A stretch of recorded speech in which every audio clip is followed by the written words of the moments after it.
everyone, it's Danny. Welcome back to my channel. Today I'm back with another layout for the Confessions of a Paper Addict cut files design team, and I am using one of the free cut files that is up in the group this month called Haunted Graveyard. It is incredible. Definitely go grab it if you haven't already. By the end of October it will no longer be available, so I really suggest you hurry up and go grab that while it is free. It will be up in the shop after that, however, if you do miss it. So I have cut it out on black. As you can see, it is extremely intricate. It's absolutely stunning.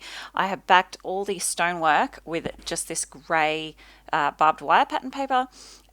This is one tip for you. If you have papers that you're not sure how to use that have kind of odd patterns like that, save them for cut files, because on this cut file you can't even tell that it was barbed wire. It just looks like a grey pattern. So I've gone ahead and just backed all the path and all the gravestones and the gate with that grey. This cut file also comes with these little pumpkins and the moon and all those extra gravestones. So what I've done is just back that off camera. And even though it's a very intricate cut file, it looks like there's a lot going on. It really wasn't difficult to back because obviously all the fence is not meant to be backed. That is meant to be all open. So I just used the one pattern paper for the whole thing, and it really didn't take too long at all. And look how amazing it looks. It just looks incredible. So these background papers I have are both from the One Canoe 2 Twilight paper pad. I was really struggling to decide between them. I really do like the bright orange sky, but I ended up settling for this dark one because I just really loved the whole dark, moody vibe that I was getting from it.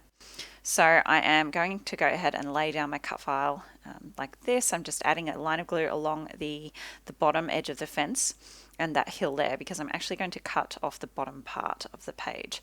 Unfortunately, it didn't quite line up right with the top of the hill, so I am going to have to cut this bottom part off, but I really just wanted the beautiful cloudy sky in the top of the layout there.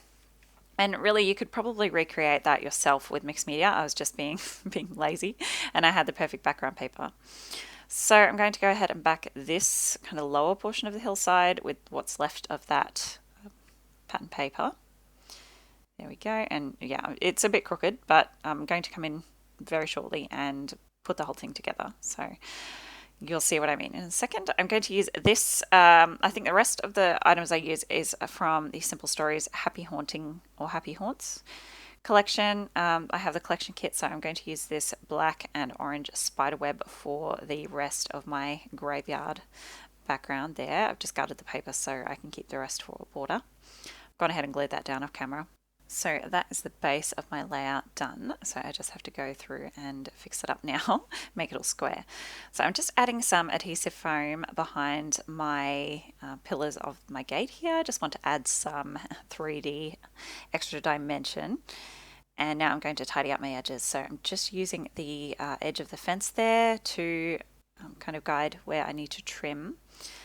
So you can see I did cut this cut file on not quite 12 by 12 black cardstock, so it's not quite going to the edge of the page, but that's fine because I'm going to add a border. So I'm just using my paper trimmer to slice through the paper, and then I just went through with my scissors because that cut file is quite delicate, so I didn't want to mash that with my paper trimmer. So this is the reverse side of that spiderweb paper that I gutted out, so I'm going to use that for my border. I really love the bright orange. And I'm just going to, there you go, tuck in those extra gravestones there. I just love all the detail on this cut file. It looks amazing. I'm quickly going to go and back the little pumpkin. I do end up using 2 of the pumpkins. So I just duplicated that 3 times and cut it in 3 different sizes, but I only used 2 on this layout. So I'm going to go ahead and back my moon with some holographic kind of metallic paper. It looks really cool. And it's like in a silver holographic kind of effect. And that's my photo. Me and my 2 little people, my mini-me's at Halloween 2018, so a couple of years ago.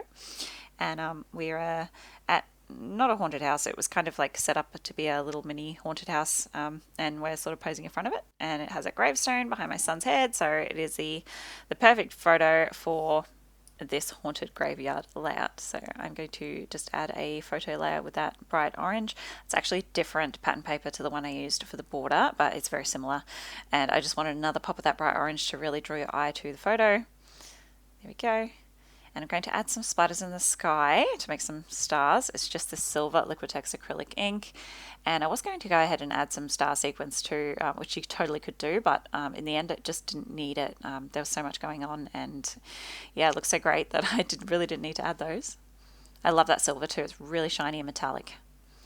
Okay, now that is all done. There is really so much going on already. I don't need to do much. I just want to add a few of these cute little stickers from the sticker sheet. So I am taking a couple of the little gravestones and I'm just trimming off that white border. I didn't want that on this layout. Because the background is so dark that the white is just really stark. So I'm going to use that to fill out these couple of little pumpkin clusters.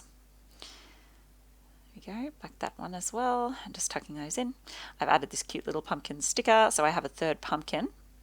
And now I'm going to add some of these little bats in the sky, just 3. So that is just one sticker that didn't have a white border.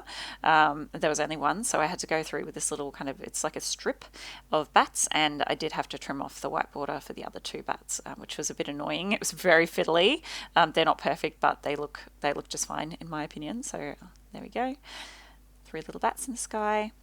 Now for all my gravestones and the pumpkin, all the pumpkins, plural, I'm going to add some foam at the top and then just glue the base down. So I really want them to look like they're 3D and real, lifting up off the page. I'm going to go ahead and quickly glue everything down that I haven't already. And the very last thing I will do is go through and fussy cut some of the teeny tiny florals off of one of the floral pattern papers in this collection. And I'm going to add one of those to each of my clusters and one at the bottom of my photo, just using a little bit of wet glue. And that will be my layout finished. Don't forget to check out the shop and the Facebook group where you can get this free cut file for the month of October. I will leave the links in the description box below. Close-ups are coming up. Thank you for watching. I'll see you next time. Bye guys.